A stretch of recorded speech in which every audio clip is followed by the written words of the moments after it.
So this is the framework that I've used to help 50 SDRs get promoted to account executive. So the first step is, so I'll just go through the 7 steps and then I'll go into more detail about each of these. So the first step is being able to rewrite and figure out what's our disempowering narrative. So another way of saying that is, what is our self-limiting belief system? The second one is the elephant in the room strategy. So the third one is doubling down on your secret sauce. The fourth one is figuring out your blind spots. Fifth one is mentorship, curating community, how to integrate and how to leverage community to get a lot more opportunities. Number 6, mastering the art of interviewing. And number 7, proactively campaigning for promotions.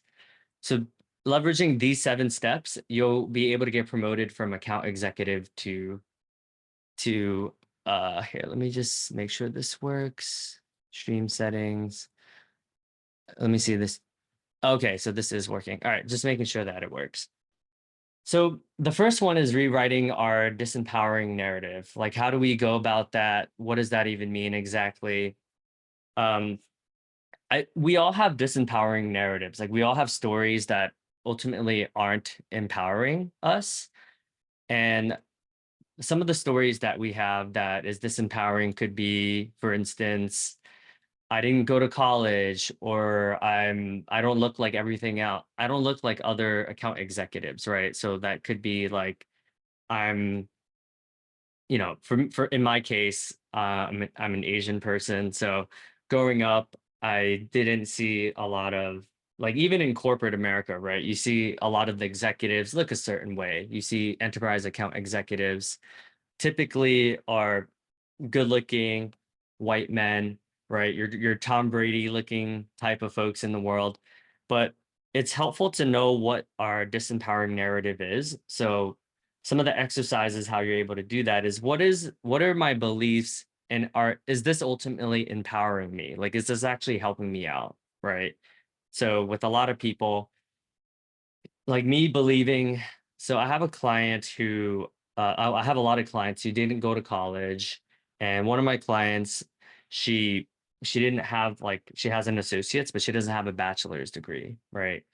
And you might make the argument, well, a lot of jobs require a bachelor's degree. Well, it's realizing, of course, like, we as humans, we inherently will collect evidence on things that we think are true and what we think is not true. So I like to think to myself, okay, are there Asian chief revenue officers or Asian directors of sales out there? There are. It's not as common, but they certainly are. So for me, it's empowering to reach out to these people for mentorship instead of trying to internalize that myself. So whether you didn't go to college, you're, maybe you're not a super good looking person, or you're a short person. In my case, I'm less than 5'4", right? So if I haven't, like, let's say my disempowering narrative is like, I'm not the best looking person in the world, right? Is this ultimately going to help me? Well, of course not. If I believe that, then I'm not going to be successful in sales. I'm going to be doubting myself. And of course, I can't just magically, like, be good looking, right? But it's okay. What are the things that I can take that will actually help me move in the right direction? So it's like working out more, going to CrossFit, doing things that ultimately help me become like a better human being. And it's not having a pity party for myself and be like, oh, well, I guess I'm short, so I'm never going to get promoted. Right. So that's the first disempowering narrative. The second one, which is ties very nicely, is called the elephant in the room strategy. So what that looks like is being able to bring out the elephant in the room. So let's say you look and you see that most account executives at this organization that you're applying for have typical tech sales experience. Like, maybe they worked at Snowflake, Databricks, Sumo Logic, etc. But of course, if that's the case, you start that interview and you say, like, hey, look, I don't come from a traditional SaaS background, software as a service for people who aren't in this world. But this is what I do have, and this is how having diversity, and this is how I've grind to get to where I am. So maybe as a waiter, and I was a general manager at a restaurant. It's like, okay, well, how can I parlay that? And instead of focusing on the negatives, which is, hey, I don't have any SaaS experience, you can leverage your expertise and you're able to bring out the elephant in the room. And because they're going to think that anyways, right? The hiring manager is going to be like, oh man, do I want to take a chance with someone who has never been in software as a service? Well, one of my one of my colleagues that I helped get into an organization, I coached him around leveraging his experience as a general manager and how much time management, how much prioritization, all these skills that are very transferable to the account executive role. So that's called the elephant in the room strategy. Another way of using that is if you're making a cold call and it's like, hey, clearly they're not, maybe they thought you were someone else, maybe they thought you were the doctor, like a call that they were waiting for. So you want to be able to say, hey, I know you're not expecting my call. And then that way it kind of drops their guard. And then you go into your ask, right? And then you go, but the reason why I really want to talk to you is because, XYZ, right? You could say, I've done more sales training than any other human being possible. This is the value. Oh, you're in the waiting room. Oh, there you go. Good stuff, Charlie. I got someone joining. Yo, what's good? Oh, snap, you're actually at the airport. Nice. So What's just to recap, so I went through the first strategy, the framework that I'm talking about. The first one is how do I figure out what's my self-limiting beliefs? And then the second one is what's the elephant in the room strategy? So like let's say you don't have any closing experience, right? You're trying to transition from SDR to AE.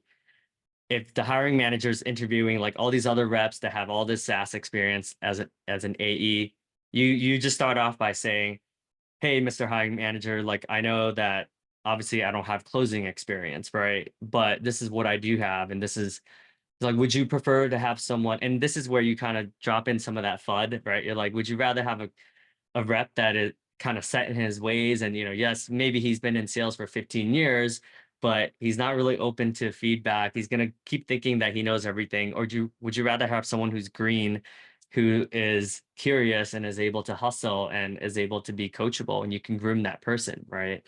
So I call that the elephant in the room strategy. Any questions on that? This is just for me, right? Yeah, you're the only person that joined. Well, there's people watching Oh, from for the LinkedIn Live as well, but you're the only person on the live right now. okay. Yeah, no, well, should we go through your framework or should we Mhm. talk about like what I've already kind of done and then get your coaching on that one? Oh, okay. All right, let's go through the framework first because I have a feeling it will be in the thing of the framework, but then yeah, we can Okay. leave plenty of time to do that. All right. And I'll go through each of these quickly, and then I have a feeling your question will help me kind of elaborate more on some of these things. So the third one is double down on your secret sauce. So like figuring out what's your unfair advantages, like what really makes you unique, like what is Charlie really good at, what is Davidson really good at, right? What's Sean really good at? The fourth one is mentorship and curating community. So how do I leverage my relationships with informational interviews to kind of set the foundation and have the groundwork for me to get promoted? So it's leveraging your ecosystem and getting insights that way. The sixth one is mastering the art of interviewing. So like intentionally, like the same way you were reading sales books, right? Like really getting better at interviewing. And that could be through interviewing people for your podcast. Like it could just be being curious. Like you lead with curiosity. So I feel like you're really good at this.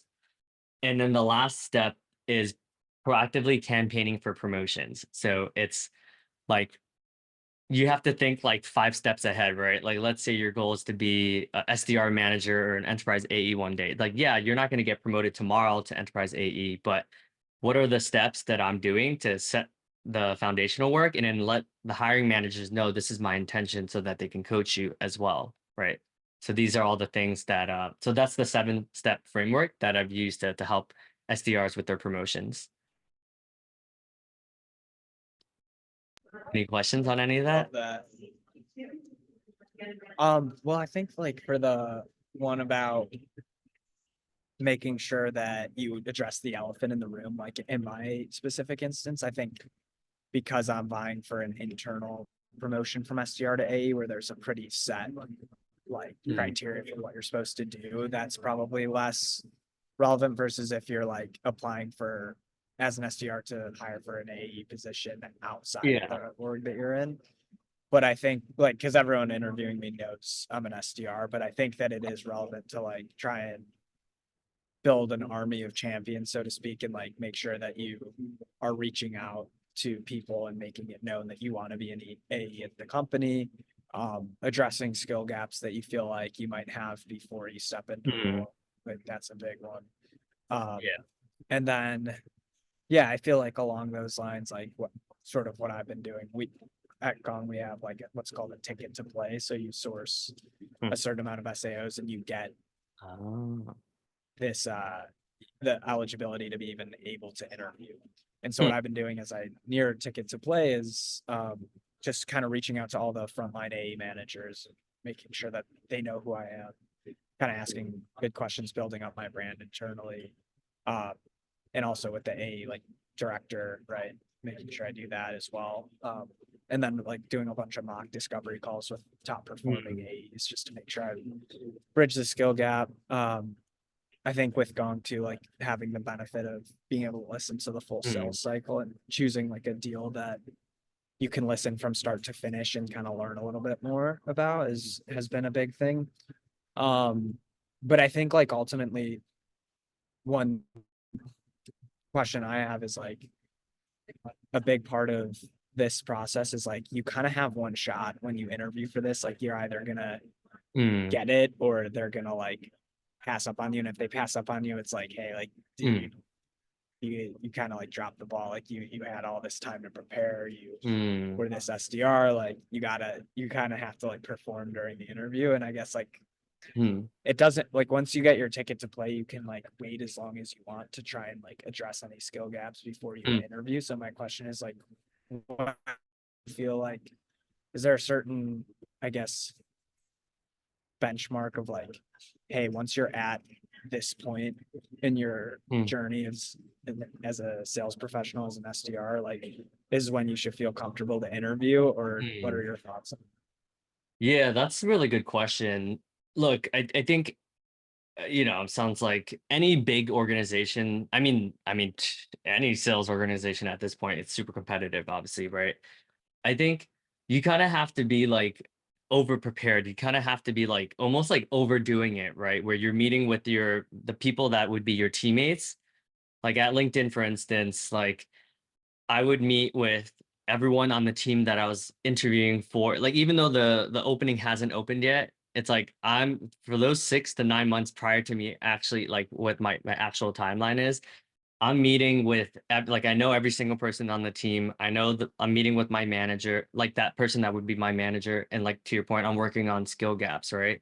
So the best people, the ones that always get promoted, they're like almost 3 years ahead. Like they're just so it's like everyone knows who's gonna get promoted before the role even opens, right? Because not only, like you said, are they working on collaborating, like let's say you're SMB AE and you're trying to go for the mid-market role, they're already collaborating with folks on the team on mid-market opportunities, right? Just to kind of shadow and kind of like be involved. Like maybe you're really good at setting expectation and the timeline and like the project management piece. So like you're helping the other rep with working some of their deals, and you're already meeting. Like let's say you're 3 quarters from like realistically like being able to get promoted, right?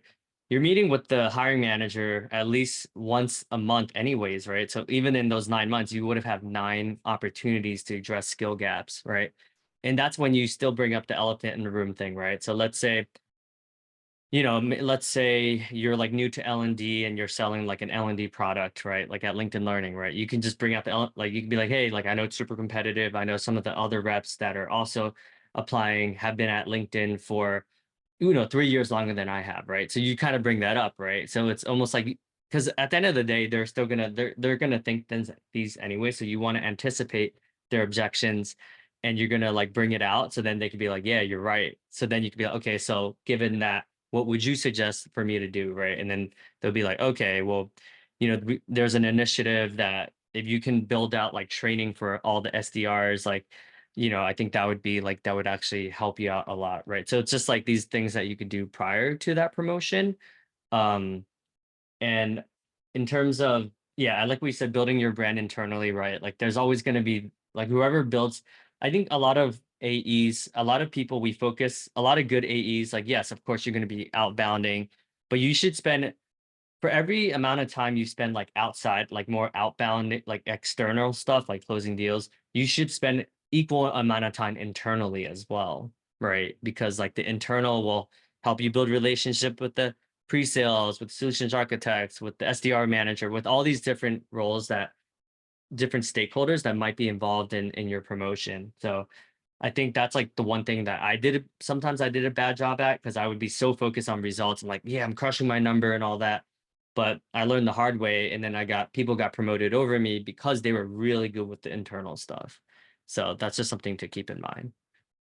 Yeah, you're almost like prospecting in both. You're running the sales motion internally and externally. Yeah, So yeah. And then I the mock discovery is great, right? Because it's like it shows where the skills gaps are, and it just shows like, oh, this guy's like coachable. And unfortunately, I don't think enough AEs. I think the higher up people go, like enterprise and strat, they don't do as much mock discoveries and stuff like that. So you can almost be like that person that advocates for that stuff, because I do think sometimes we get complacent. Like the older we get, like I mean, I never did any mock discoveries with the AEs at enterprise AEs at Coach Hub, and these are folks that have been selling for like 30, 40 years.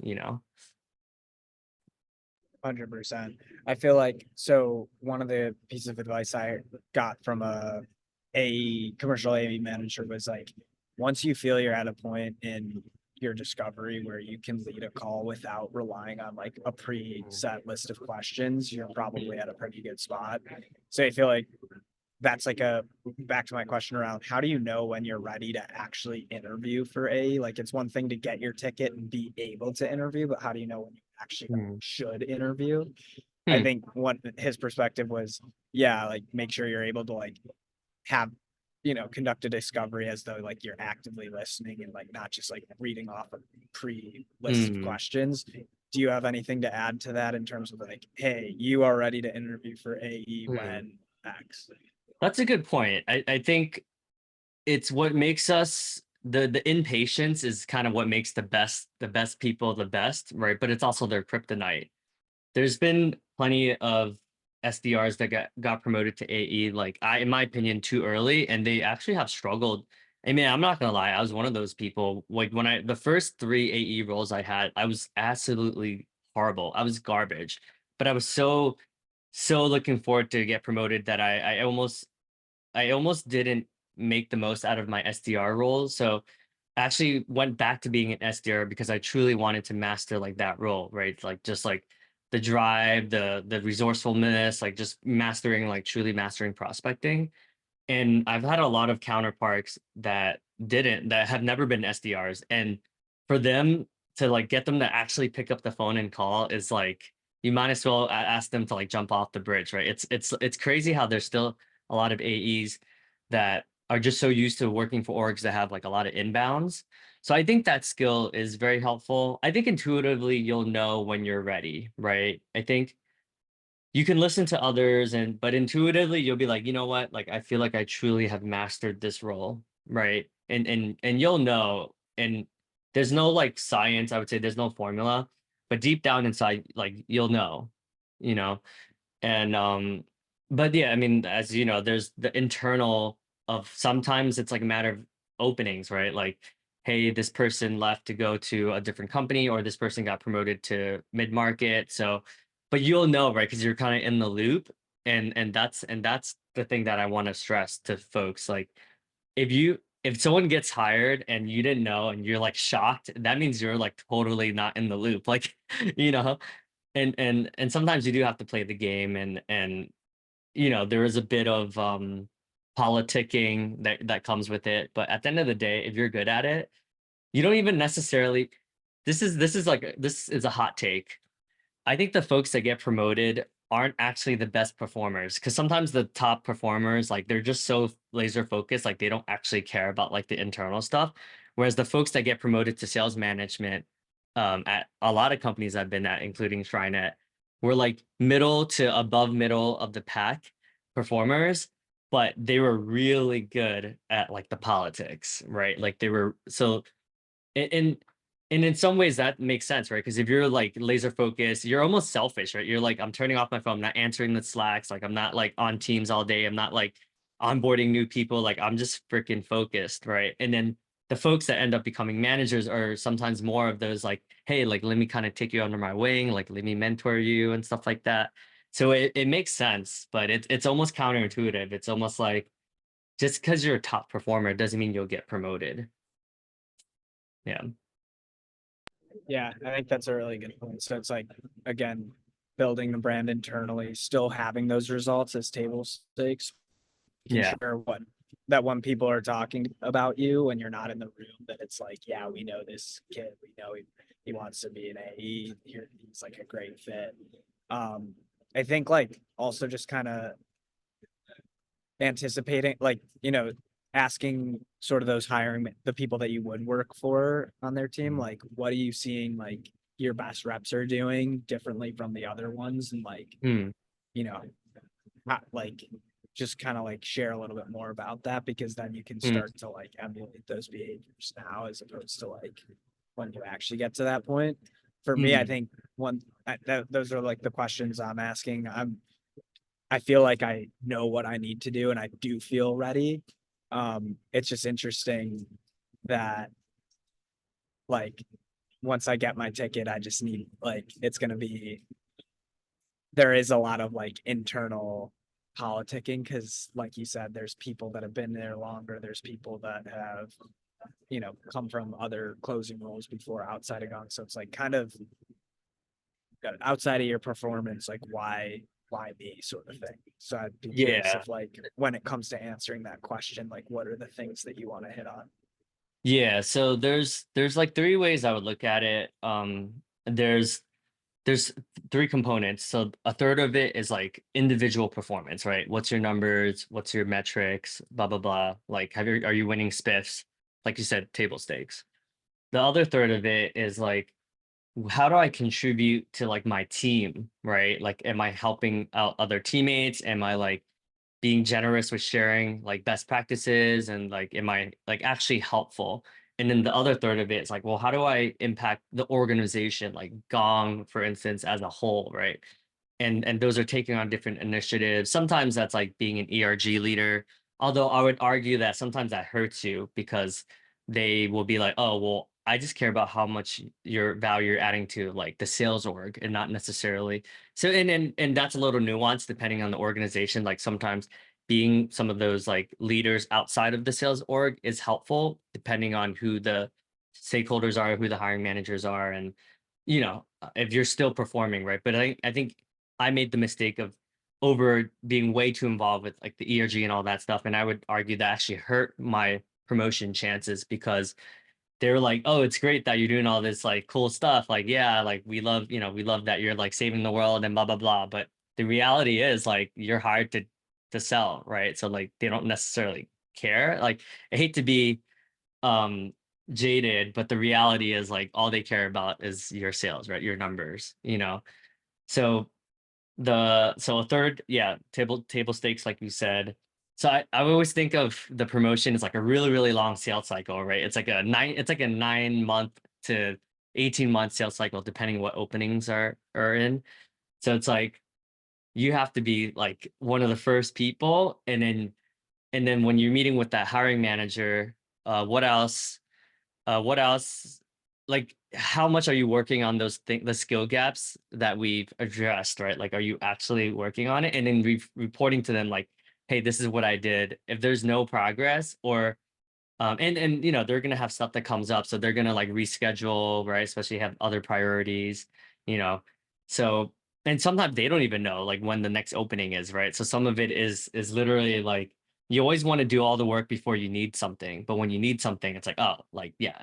And Shu and Charlie, obviously, like, yeah, we've had a relationship for 18 months now.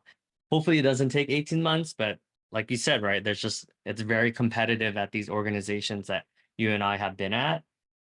Um, so yeah, hopefully that's helpful context.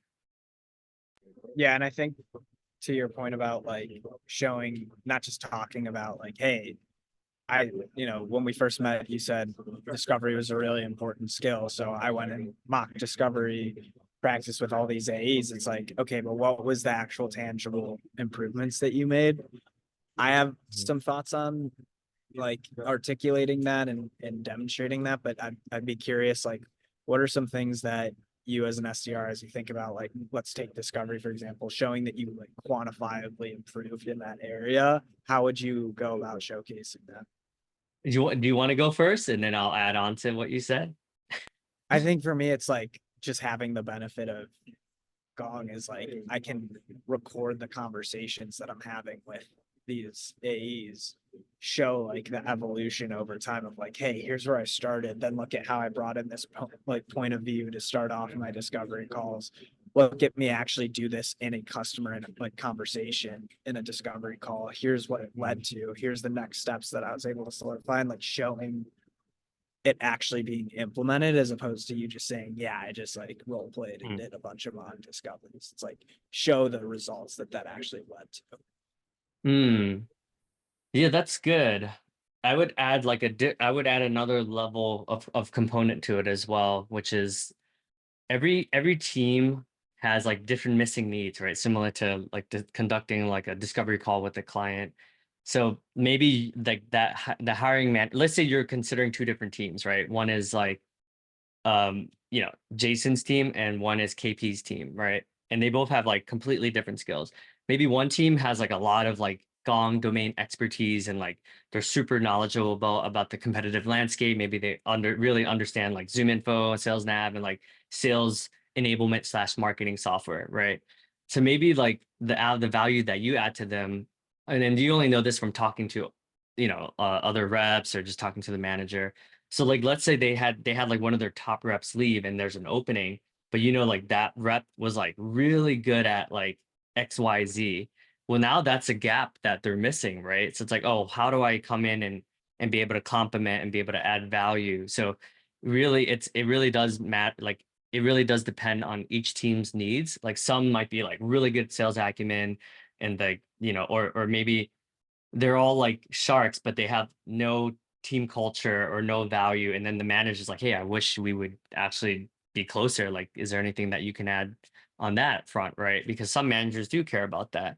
And it's also identifying like what that hiring manager cares about as well. Right. Because you might think like, oh, yeah, of course they want like sharks that are go getters that are like crushing the numbers. And yeah, like most managers do. But some managers like don't care about that as much and maybe they're actually trying to build like, hey, like I want people that are like really like coachable and like people that this is what I'm looking for. So it's making sure we don't have any assumptions, but you only know that from doing like that discovery when you're meeting the hiring managers and you're talking to the teammates of your potential the team that you're going to join eventually.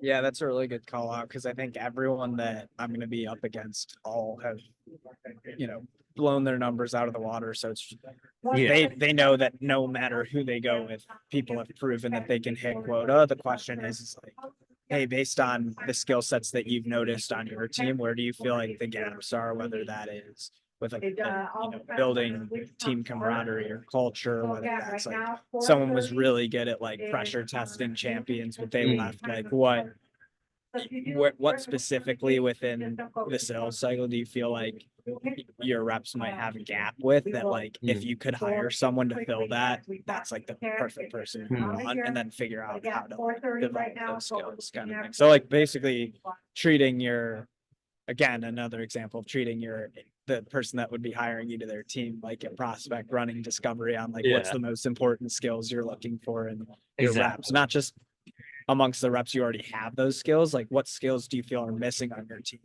that you would Yeah. want to fill? And it's also not to because I do think what you said is important as well, right? Like working on like this very specific things that you've been working on with that hiring manager, right?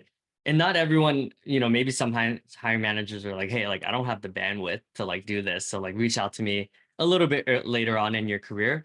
But like any good salesperson, you got to just be like professionally persistent, right? Like any other prospect, like you almost have to like build relationships with everyone else that they're close to, and then they're just like, dude, you have to talk to Charlie, like you have to, like he's the man, like, and then eventually you'll be like, dude, like, all right, like you're like there's like 5 people that telling me that I need to talk to you, like what's good, so it's almost like you have to do that at these like more competitive companies, like the ones that you and I are used to.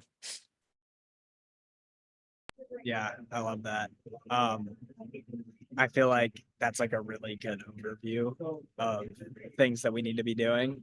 Um, I guess like from like so you mentioned perform like the results and then the leadership and learning piece.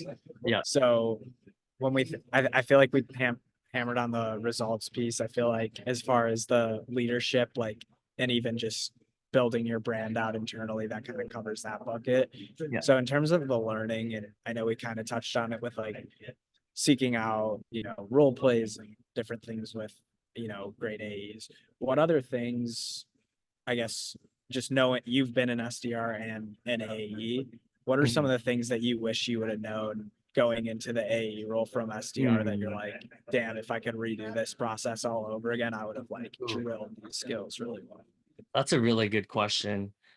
I think it almost looks so easy from the other end, right? Like you're like, oh, I could do that. I mean, I think I'll speak for all SDRs and say that we all like have seen it and we're like, I could ask better questions. Like it's funny, right? Like that's totally how I thought. And it's crazy because I was literally shadowing, I was very fortunate where all of my AEs were like crushing it, making like FU money, like half a mil to 600, 700. So like, and as an AE, like I've also had folks on my team that are making like 800K, right? So I'm very fortunate to have that. And you know so I want to preface by saying the things I wish I could have spent more time on. um I think I was like so focused on reading like sales books. I'm like, oh, I gotta read like challenger sale and spin selling and like med pick and all this stuff. Like it's like, dude, you don't need any of that stuff in my opinion. And this is another hot take. It would be a better use of time if you understand how to like really read a 10K, or if you like knew your way around the financials, or you picked up the Wall Street Journal, right? Like, or read like a business book, like Ted Turner's biography, or Elon Musk's biography, or Bill Gates' biography, Paul Allen. That's way better use of time because they'll actually break down like their business versus like you read all these sales books and like it's all these tactics, and sometimes it gets you excited for like a week or two, right? But it's not really, it just helps you with motivation, but it doesn't actually help you give substance, like actually have substance, right? Because buyers are smart. Like they know if you're trying to manipulate them and you're trying to put them through a process, and like, dude, no one's falling for the, oh, is 3:30 or 4 p.m. on Tuesday better for you? It's like, yeah, like that will work. That they'll make you, 1% better, right? But what if you actually add value? What if you actually really understood their industry more than they understood their industry? Like there's only maybe 5% of reps that are actually understand like the industry. I think every SDR, every junior AE is so focused on like, well, I got to read more like these sales books and like follow these sales influencers and sales humor. It's like, dude, nothing in sales humor like will actually help you out as much as like you actually like getting some business acumen. And, you know, I think, I mean, I think another thing, which I mean, I've been guilty of this as well, is I think we or over leverage technology too much now, and like a lot of us are like literally just afraid to like pick up the phone and just call, like let's and whether it's like your own CRO or whatever, like a lot of people are like afraid to talk to executives like internally, which is weird. It's like, during my first 90 days, like I'm talking to all the CR, like I'm talking to the CRO, like the C-suite, like I'm not afraid to put myself out there, right? And then people would be like, well, why would you do that? It's like, well, these people have a lot of influence in your future trajectory. So why would you not invest time in that? You know? So those are the things that I would say. And I would say like setting boundaries is also like really important, especially if you're someone who like really likes to help people. Um, and then I would say be careful who you spend time with as well, because there's certain reps that, let's just say like your energy gets drained when you're with them. I'm not going to mention any names, but there's certain reps, who, and if you don't, if you can't think of someone, like you might be that person. So there's a lot of reps who like people stay the freak away from, and let's just say they just lack like self-awareness, and then they always wonder like they've been in the same role for 5 years and they're like, oh, why did like I never get promoted, and then they get pissed off, and it's like, well, yeah, because like you're just not pleasant to be around, you know? And it's like unfortunate. Like if you've been at the same company for 5 years, I'm sorry, like you're probably that person, you know, or you Yeah, haven't been promoted, yeah, or whatever. I really like that. Like, and this is something that I hear with like every single person I've talked to is just the business acumen piece. And I think this goes back to like, it's one thing to just ask questions that you hear from like, Gap Selling or Challenger, what I meant. And it's Yeah. another thing to like actually understand your prospects business and their world and understand like how they make money and the initiatives they have. Because then when you're like asking questions, you're asking it from a place of like, you actually understand their business and you're asking way more relevant questions than just like, hey, what's your biggest priority right now? Right. It's like they Yeah. can tell if it's like cookie cutter or if you're actually doing extra work. I think like I like how you mentioned like a one way to do that is through reading 10Ks, and you also mentioned like over leveraging technology sometimes. So like one thing that I have a tough time reconciling is like like people will say like, hey, like just throw in a 10K into Chat GPT, let it summarize it, like synthesize all the points that are relevant to what you're selling. Let's just take that one piece of like a 10K or like reading like an earnings call on Seeking Alpha. Like how would, let's say you're coaching your former SDR self on like how to develop business acumen through reading a 10K or earnings call, like what would be the things that you would drill younger Davidson on with that? Yeah, I think the risk factors are important, right? Like understanding like what are the inherent risks. Like I think it's smart to throw a 10K into ChatGPT, like because that helps synthesize everything. But I think if that's all you've done and you've never actually sat down and read like a 100 page like 10K, like I think it is helpful. Like maybe the first 10K, like first 10Ks, you just read and just like really get the lay of the land, right? Because it has so much information that it's like more valuable than getting an MBA in my opinion. Like I did the whole MBA thing and I thought it was useful, but nothing is as useful as actually having sales meetings with executives at Fortune 100 companies, right? Like that's like the real life MBA.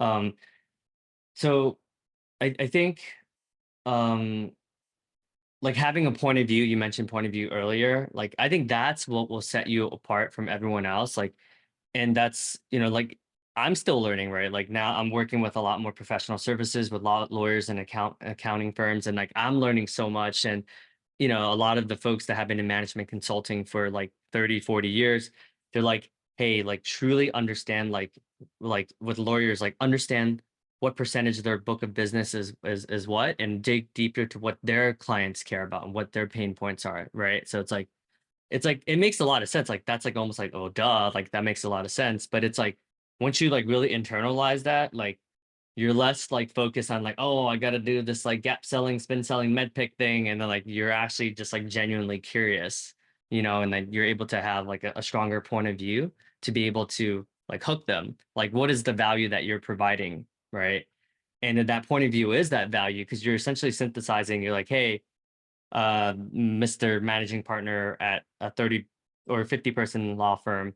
It's like, I've had 50 plus conversations with similar sized law firms in Manhattan. And these are the insights that I see. Like, are you struggling with this? Like maybe you're talking, it's like, this is what I'm hearing, which is when I'm talking to managing partners at accounting firms, it's people don't want to go into the office anymore.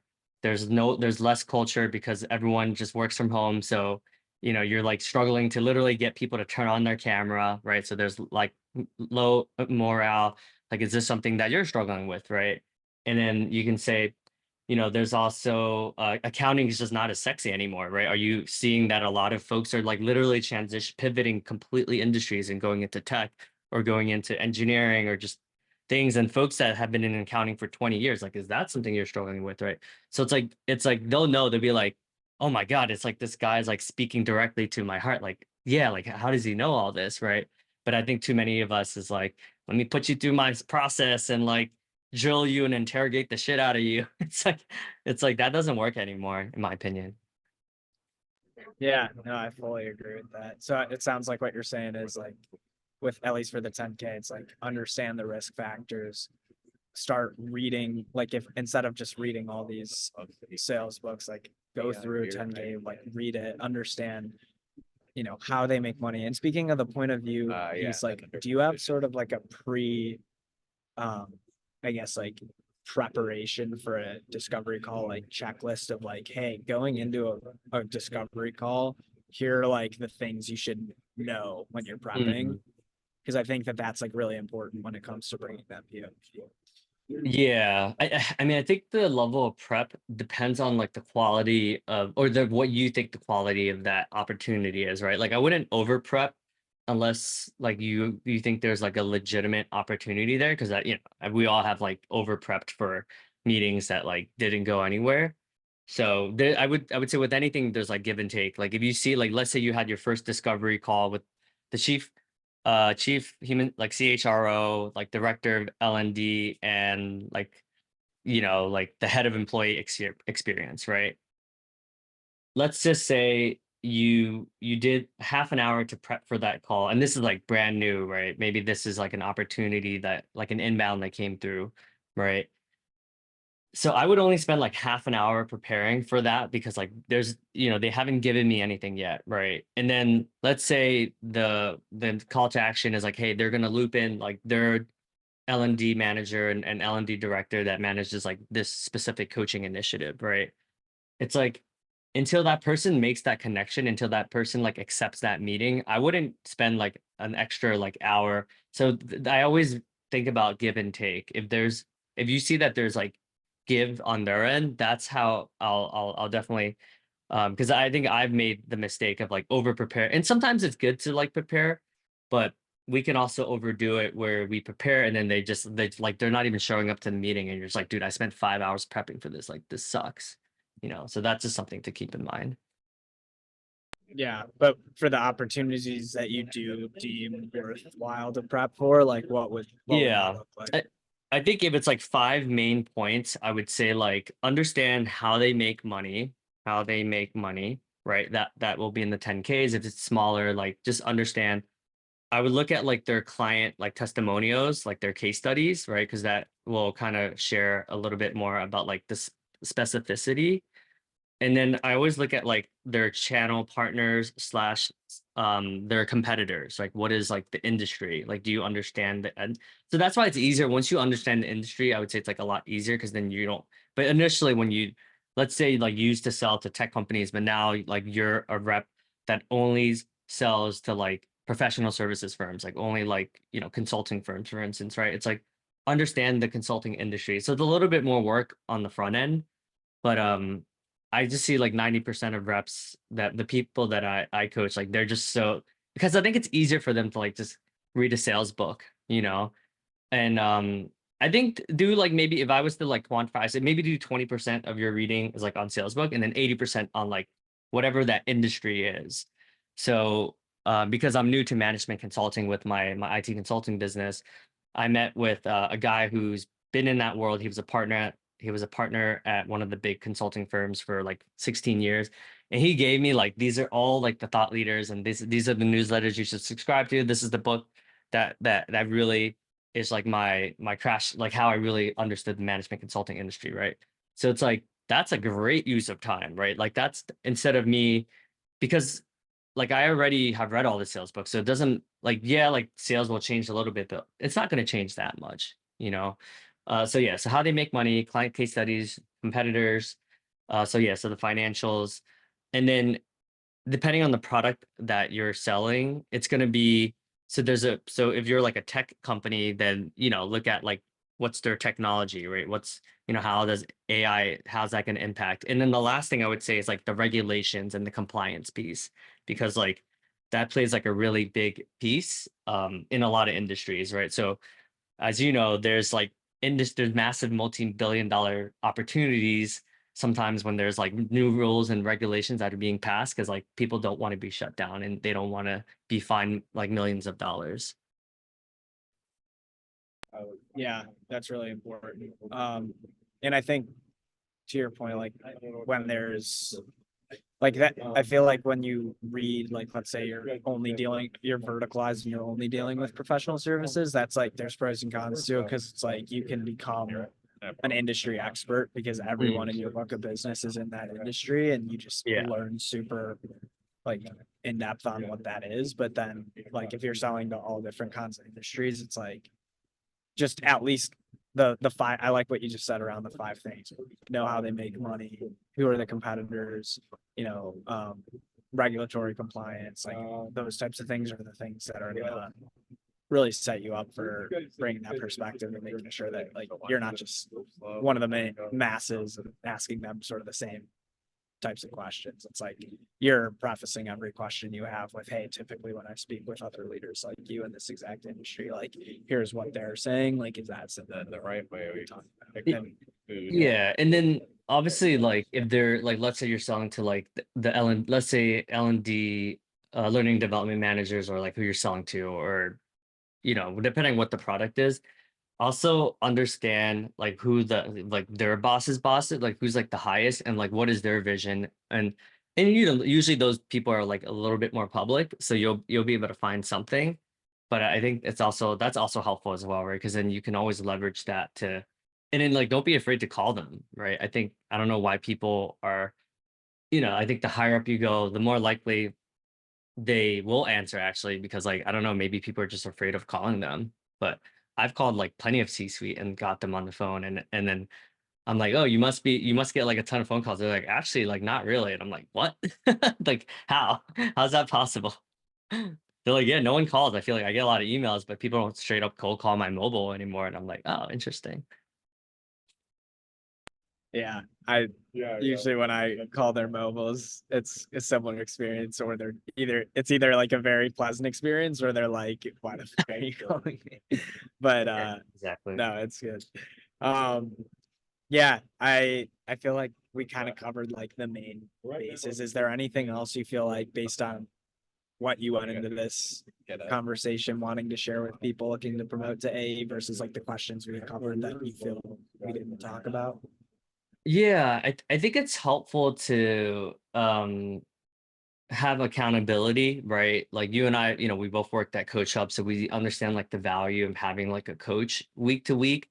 Because think about it, if you're hiring someone and you're having like I think in some ways, like your manager is going to be really focused on like the metrics and more of like the output and more of like those things, right? But they're not really going to understand like holistically like what you're going through as like a human being, because sometimes people do separate, like it's like, hey, like I'm going to keep business, right? If you're lucky enough that you do have a manager who actually cares about you and like will objectively do what's best for you, that I would say that's more rare. um it's helpful to have a coach, because like mentally, and then also the coach is able to help you like big picture, like 30,000 foot view, kind of like design what you want. And even your mentor at your organization is incentivized to help you stay within the organization, right? So like that's not necessarily a bad thing. Like I think it's helpful to have both, right? Have people advocating for you, have mentors at competitors of, so then you kind of know like what the market is like and lay of the land, and you're able to build relationships that way. And then internally at Gong or Coach Hub or TriNet or whatever company you work for, they're going to be good because they're a few steps ahead of you, right? So they're going to like bring you onto the meetings and like advocate for you to get promoted internally, right? But the coach is even different than both the outside, someone who's in the industry, because sometimes the coach doesn't even, and I would argue it's better to get someone who's not in your industry as well, because the person that's in your industry is gonna be will have domain expertise. And sometimes the curse of knowledge is like sometimes knowledge is not good because then there might be like a completely different product or industry that actually might be booming, or it might be like a better use of your time, but you just don't know because you're just like in your bubble, you know? So I would say like that's something that I would consider as well. Yeah, kind of sounds like you're saying like just diversify both the mentorship, coaching, and just like knowledge consumption in general. Like, don't just only do mentors internally. Don't just only, focus on sales methodologies and books. It's like, like literally, you should be doing all of it. Like mentorships within the company, coaches, in addition to those mentorships with other people in the similar space, like consuming not just sales methodologies, but 10Ks, earning calls, podcasts, like just diversify the types of skills and information and learnings that you're getting so that you can become as well-rounded as possible. Plus with the coach, they're going to hold you accountable to Yeah. Like for goals. instance, I go to this, I'm a part of Ian Koniak's community and Scott Ingram Sales Success Summit, right? Where he interviews like the top 1% folks, mostly in SaaS. And I worked at the world-class organization at LinkedIn. Like, why would I pay out of my own pocket? Like, LinkedIn's not even paying me to go there, right? Of course, if your company's paying for you to go there, like, yeah, of course, like that's a no-brainer. You should go. But like, just being able to be exposed to so many other like industries, like, has helped me because there's certain things like maybe like a pharmaceutical rep person does that like we in SaaS like we're not as good at, right? So I'm always curious to try to find things that work for other industries that I can parlay into, because I think like people that are in tech sales are really good at like presentation and like death by PowerPoint. Like we're very technical, like we're good at certain things. We're good at like discovery and probing and all this stuff. But there's definitely value. There's like creative ways that have worked for other industries that has helped. And I think you never know, right? Like you could be like working for like a really good organization and like you could just be like part of layoffs and it had nothing to do with you. It's just like, hey, the company's not doing, I mean, we've both been at Coach Hub, right? Like Coach Hub was like a perfect example of that. It's like it could be like amazing and like everything's good. Everyone's trying to sell you the dream. And then like 2.5 years later, the company's barely in existence, right? It's like, so I think that's another thing. I think a lot of people network too late, where like they network once they get laid off. It's like, yeah, if that's the case, like, so if you are watching this and you're rewatching the live stream, whatever, like always network when you don't need something, because when you're like desperate and you're like in survival mode and you're like, oh my God, I need to pay the bills. I have like a mortgage. I have like a wife that's gonna leave me or whatever. Like that's like not the best place to, because you're gonna be super needy and the energy, people can feel that energy. And I think that's like what 90% of people do. I mean, Charlie, I think you're different. Like you're probably like, I'm asserting that you're probably one of the very few people who are networking and doing that intentionally. But I've helped so many people, and it's like it's almost like, dude, like why are you reaching out to me like now that you've been out of the market for 9 months? Like you should have spoken to me like way long ago, right? So I do think a lot of people, they try to do everything on their own. And then I would say there's power to vulnerability. I know that you've been posting a lot more on, your journey and like documenting your journey. Um, it's the archaeologist is the what Ali Abdal like talks about that strategy. And he's like, if you're a journalist, like you're adding value because you're like, hey, I'm meeting with all these influencers, and you're just like, this is what I learned from meeting like Ian Koniak or meeting Brandon Fluharty, whatever it is, right?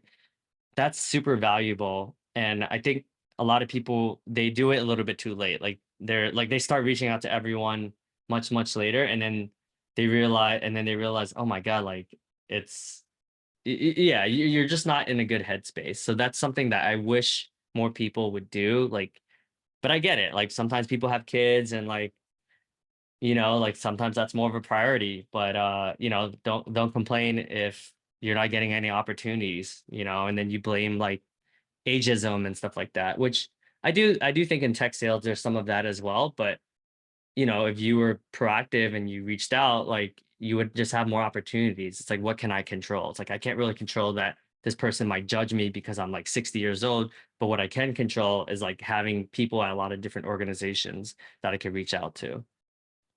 How do you think about systemizing your networking strategies, right? Because like it's to do everything we're talking about, consistently deliver high performing results, networking internally, building the business acumen. It's just like so much thing. And plus you want to like live your life too. Yeah. So it's like, how do you, I guess, design your calendar and your life in a way that allows you to keep on top of all these Hmm. things? I think like just being really honest with yourself, right? Like some people say like, oh, I care about my career, but it's like, dude, let's be real. Like you care more about family or you care more about your hobbies. And I think just being honest with ourselves, because like I'll be honest, like there was a lot of times where I was like, oh no, I do care about being like a kick-ass like AE. But like I was being, and the hiring managers, they're not stupid. Like they're good at reading people. There's a reason why they're put in leadership, right? So I think just being honest with ourselves and just being like, yo, like, is this the season for my career? Is this a season? I think we all go through seasons. Like this year is a season where it's like all about the marriage, like all about like, you know what I mean? Like that's, and then the other like 40% of my energy. So 40% towards like the family and all that stuff. And then like 40% is like, this is a career, this from now to like the end of the year is like all about the business, like growing that as much as possible. And I'm honest with myself, right? So I think we all need to have that conversation internally and be like, all right, like, do I actually care about my career? And it's okay if you don't. Like, if your goal is to like, hey, I'm just gonna travel and chill and like read books and like, read some sales books and just chill and take it easy. Like, it's okay to do that. I don't think everyone is like go, go, go like us all the time, but just be honest with yourself, and then once you're honest with yourself, then maybe like a year later, you're like, okay, now it's time. Like I kind of did all of like the sightseeing thingy, and like now I'm in that season of like getting after it. And then that's when, I would say you could implement more of these things that we're talking about. Yeah, no, that's really, really important. So, and I know like you're someone who's been in a ton of different companies, right? You made lasting impressions with people from these different companies. How do you have like a, I guess, system in which you think about like, hey, I'm gonna reach out to like all my Coach Hub homies Mm, this week and like reach out to one person here this week, reach yeah. out to one person here next week, or is it just like, Hmm. do you kind of think about it more like, oh, I haven't spoken to this person in a while, let me see how they're Mm. Yeah, that's a really good question. I do think there's certain people like that don't feel like work, like when you talk to them. Like I love talking to you. Like I could talk to you like every week, right? Like because there's like a lot of value that we're both getting from interacting with each other. I would say like notice who gives you energy and like notice who you have like really good conversations with, and then be super I guess my friend Zach calls it ruthless prioritization. It's like be super ruthless with everyone else. Like people who like remotely drain you even a little bit, screw it, man. Like, and maybe you met with them for like 15 minutes and you booked for half an hour. Like, dude, you could just be like, hey, I have like a bunch of stuff like and just, and you'll probably never talk to them again. Like there out of like maybe 1,000 coffee chats, there's probably only like 100 people that I really want to keep in touch with, right? Whether it's like they're doing something that I could see myself, there's just a lot of just being smart about that. Yeah. And then just protecting your time. But I don't necessarily say I have a system. It's more intuitively, it's like, okay, like today, if I want to reach out to Adam, like I'm gonna call Adam because like I miss him. So I think I wouldn't overthink it, but I guess if I was to like systematize it, I would say make a list of like your A people, your B people, and your C people. So C people could be like executives, like movers and shakers who are like, hey, I should probably stay like kind of on their radar, right? And those people, maybe I'll invite them to like once a quarter, like happy hour that I'm hosting or something like that.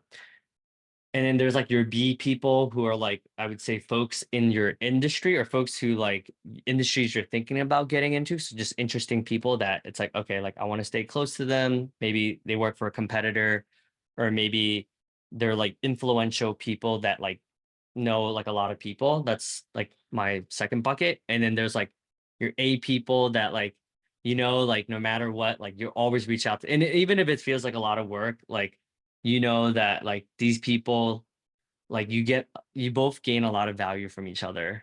So that's how I would look at it. And sometimes those people might not be like, I mean, you're not like a CRO at like a big company, right? But I still want to keep in touch with you because like, you know what I mean? Like I do think it's a very mutually beneficial relationship. So I think, and sometimes it's nice just to help people as well, right? So I think there's something to be said about like just if I was to quantify 15% of your time, like ideally could be spent mentoring and helping. So I volunteer, I do a lot of that. So that gives me like so much value in my life, even though on paper, like it doesn't make sense. Like I should be focused on other things.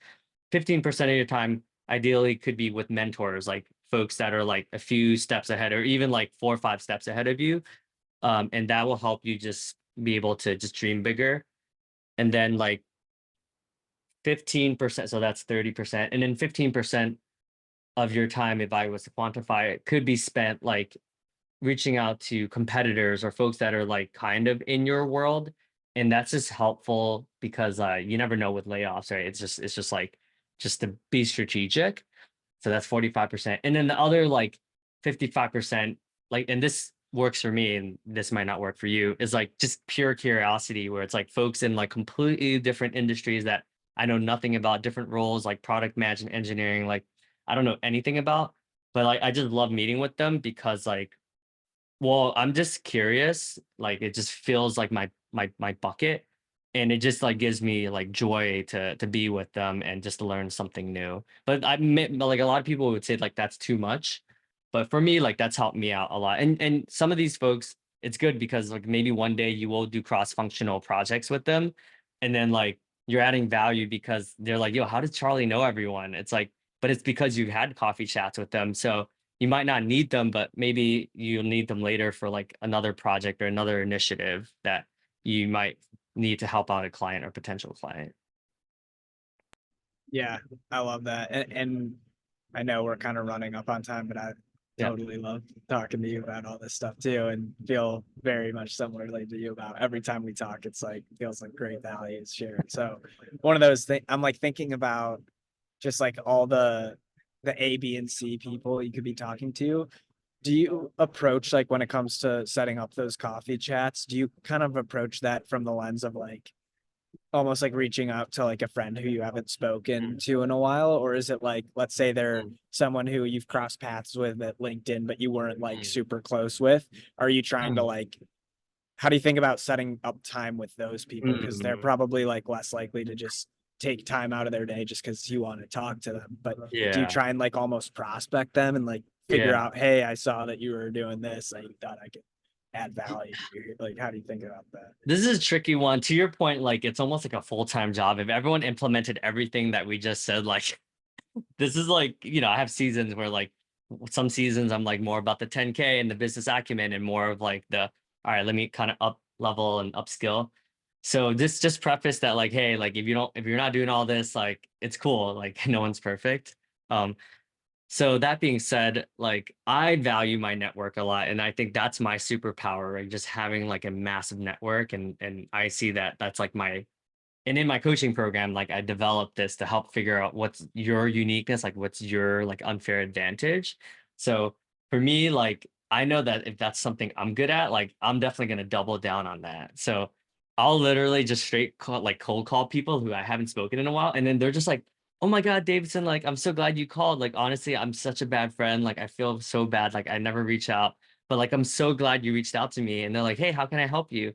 And then strategically I'm also I know these people are like busy people and like movers and shakers, or like maybe I want to be a guest on their podcast, or so like, but honestly half the time like I'm just doing it out of like just pure curiosity. It's like, hey, like it sounds like you're really good at this. It's like, hey, like you it seems like you're doing pretty well. Like, hey, if you don't mind sharing, like how much are you making from being like a sales influencer? And then they'll be like, oh, I made like 1.25 million, like blah blah blah. But my first year I only made like 285,000. And it's like, dude, like that's super valuable insights that I would have never got. And I just straight up cold called them, you know.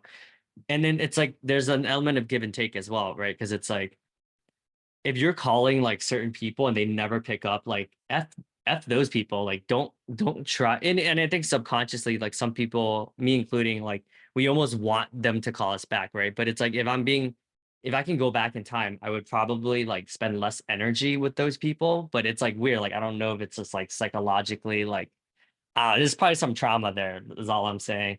But I call people who are like interesting, who like I really want to stay close to. And yeah, some of those people, like they'll send me a calendar, like it might be 3 months later until we connect because they're just so freaking busy, or they're just focused writing their book or whatever. But I when I do finally get on their calendar, I'm like, dude, this is like totally worth the effort, because like this person just accelerated my learning by like a lot, you know. And it's cool because like when you're kind of in this sales influencer world, I'm meeting like all these influencers that have like 50, 60, 70, 80,000 like followers. And I'm like, and in every conversation I have with them, like, dude, like no wonder you're killing it. Like you're just freaking, you're like a genius, right? And that wouldn't have happened if I didn't like kind of take the plunge and do this at my age, right? Some of these influencers are much older. Some of them are, it took them 10 years to kind of get to like where they're like kind of like these famous LinkedIn folks. But dude, I'm so glad I met these folks, you know, and so glad that I took the initiative to call them or reach out to them. Yeah, I like that idea of just like literally give them a call and ask, like, come from a human perspective of like, hey, it seems like you've been up to this. Like, I'd love to learn more about it. It looked really interesting. Like, tell me, how's everything going? Like, Yeah, you know, like, and then just share your intention, right? It's like, hey, the reason why I love talking to like LinkedIn top voice influencers is like that's my goal. Like I only have 18,500 followers now, but my goal is to get 55,000 like you know, can you kind of share like how you were able to like do that? Right. So it's like always have a reason why as well. Cause you know, like the busier people are, like the more likely they won't answer if you don't have like a solid reason of reaching out. and they might think if you like don't lead with what that reason is, that you're trying to like hide something instead of just like being upfront about like, hey, this is actually why I'm like reaching out to you specifically. It's like, Yeah. okay, I get it. Not like, did you really want to just catch up and banter just to banter? Or, like, was there something that you like? Yeah, and the higher up you go, like I'm sure you're realizing, right? I was super naive. So like this is like now looking back at it, I'm like, oh yeah, like this almost cringe, right? And this is why I'm excited about doing more things like this, because I want to, so people don't make the same mistakes I did. But I would reach out to like the GAM. So at LinkedIn, there's something called like the global account managers, and they're like the biggest, you know, those are the reps that like have like $12 million quotas and stuff like that, right? So I remember I put time on the manager's team because I'm like, oh, this is like super late, like 10 years later, Dream, like to do what she's doing, right? And I remember like I didn't really set like a strong agenda. It was like kind of like an open, like I didn't really prepare enough. I didn't have like a strong, like I was just meeting for the sake of meeting. And she's like, dude, like I'm sure you're a nice dude, but she's like, dude, like my time's fucking valuable, man. Like, what do you want? How can I help you? And like it that like really like rocked my world. I'm like, oh my God. And I felt like such an asshole. But it's true. Like it's like she's helping her reps close, you know, their $150 million quota. Like yeah, like I'm sure like I would have good conversation with her, but you know, but then so I was like kind of like on my feet and I was just like, hey, like this, and this.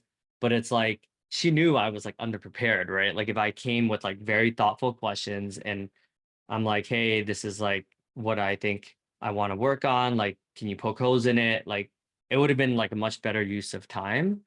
But I'm still, you know, but it's like I had to make that mistake to know to never do that again with influential, you know, with people who are like that busy, of that caliber, you know.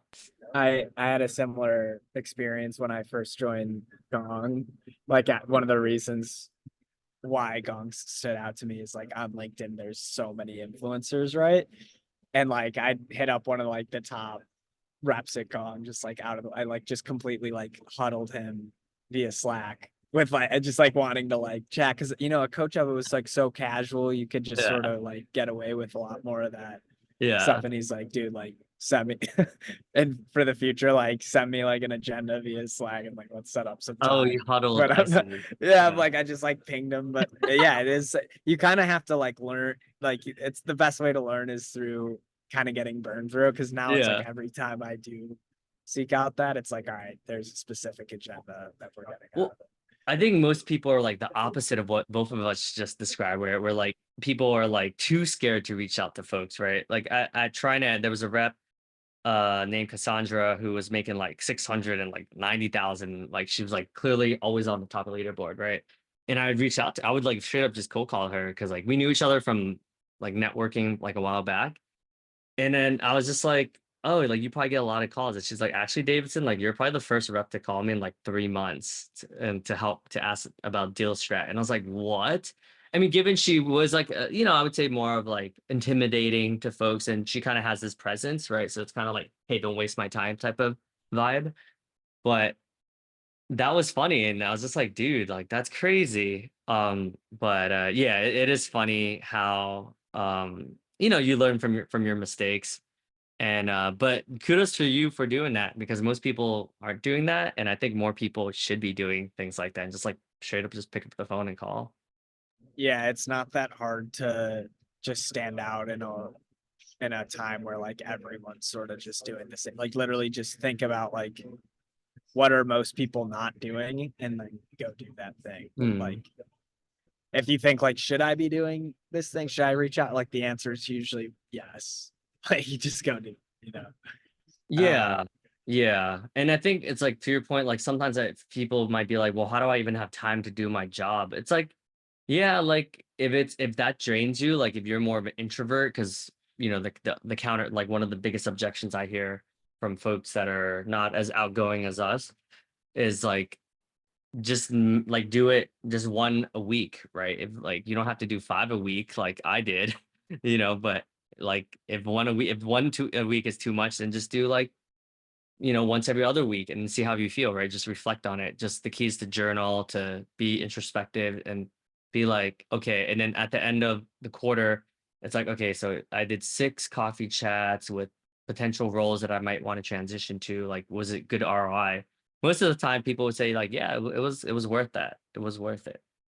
even if it's just like you network with them and they like to your point earlier about how do we get promoted to aides, like if you're meeting with all the AEs that you could potentially be working alongside on their team, it's like when that they're Mm, going to be telling their manager who they want to be working with on their team. mm, They're going to say, here's the good reps. And like, if you're mm, one of the few that are reaching out to all the AEs that you would be mm, working with versus like all the other SDRs, maybe they only reached out to like 3 people, but mm, you're the one that like reached out to every single person. It's like literally every single person is saying, yeah, Charlie or yeah, Davidson like reached out to me and it was a great conversation. It's just so powerful.